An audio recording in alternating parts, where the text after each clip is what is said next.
Hey guys, welcome back to another episode of Lone Star 2 Wheeling. Is your Harley Davidson a money pit? Well, let's get into it.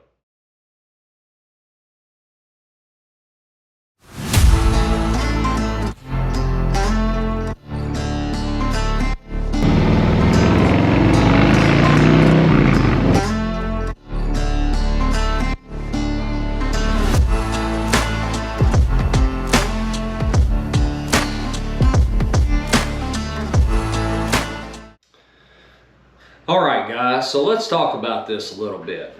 What I mean by is your Harley Davidson a money pit is not so much mechanical. It's all the accessories that they have available for each bike to actually make it your own. And that's a lot of the fun of buying a Harley Davidson.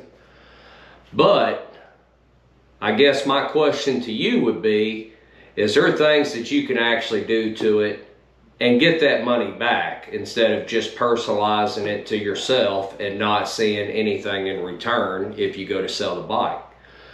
Well, let's go out and take a look at mine, and I will show you just some of the accessories that I've done to it. All right guys, we're out here in the shop, so we're just going to do a walk around real quick of the Lowrider ST, and I'll show you exactly what I've done to this bike. And let me pause that so I don't get copyrighted.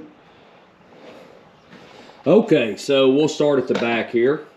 The back, all I've done is just the license plate holder that lays down and curves around the fender. I like it much better than the stand-up. Did the slip-ons. Did that the day that I purchased the bike.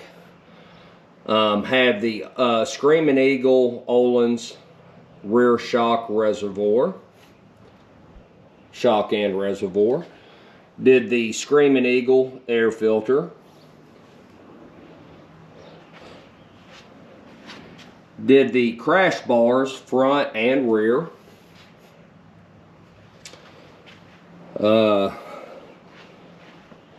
Did the shorty levels for the clutch and the brake. And then if we look at the dash, I've installed the iPad mini holder with the iPad. I've also done the Rockford Fosgate speakers. And then I just changed my covers, went with the Harley Davidson instead of the 117 branded logo. Did that on both sides. And of course just the other accessories, just some thrashing, tank bag and rear bags. But anyway, this is the accessories that I've done on my Lowrider ST, and I think it's turned out very well. I'm very pleased with it.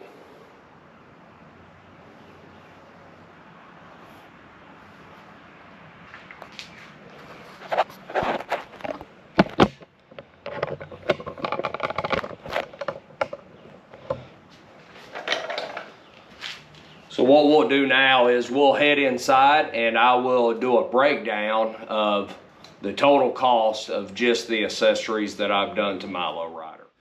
All right guys, so now that we've went out and I've showed you everything that I've done to my bike, I bring up the question again, is there things that you can do to that and get that money back? To me, the answer is yes. There are some things that you can do to that bike, and I think you could see that money back in return if you go to sell the bike. For instance, the reservoir rear shock. I think that definitely adds money to the bike, and the stereo system or the Rockford Fosgate speakers. I think that adds value to the bike as well if you go to sell it. Now, one thing I would suggest for you to do, if you start accessorizing your bike and you do plan on selling it down the road, I would keep all the factory parts and everything that you're taking off of it. That way, if you go to sell the bike and you're not going to see that money in return, Well, I would definitely put the factory parts back on the bike and then sell those parts aftermarket outright, because you're going to get your, some of that money back anyway by doing that. So let me just go over, some of the things that I've done and, pretty much what I've spent. The rear license plate holder for the bike was $30. The saddleman seat was $400. The shorty levels, $130. The Screaming Eagle back shock and reservoir was $1,200 plus $350 installation. The Screaming Eagle air filter, that was $400. The Rockford Fosgate speakers, that was $1,300, and right around $600 for installation on that. The iPad mini holder was $125. The mini floorboards, $100. The blackout covers for the front and rear turn signals, $30. The front and rear crash bars, $350. So the total of all that comes to $5,015.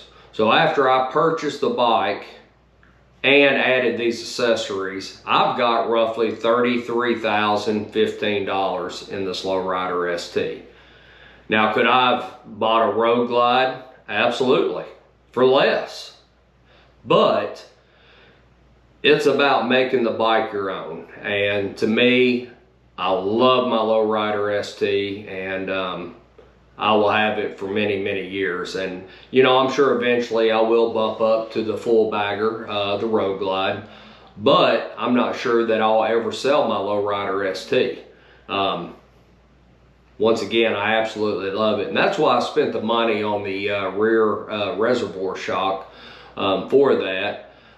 Just to get that extra comfort, for it being a lighter bike than the full-size bagger. It rides a little bit rougher, but after I put that shock on it, I've put about 300 miles onto the bike, and I've enjoyed every bit of it. And like I said, it absorbs every bump that you hit. It's absolutely worth the money. But anyway, with that being said, that's my take on, a Harley Davidson being a money pit, because, now with the M8s in the motors, they're a very good motor, and mechanically, I think they hold up very well. So, once again, I appreciate you watching this episode of Lone Star Two Wheeling, and we'll see you on the next one.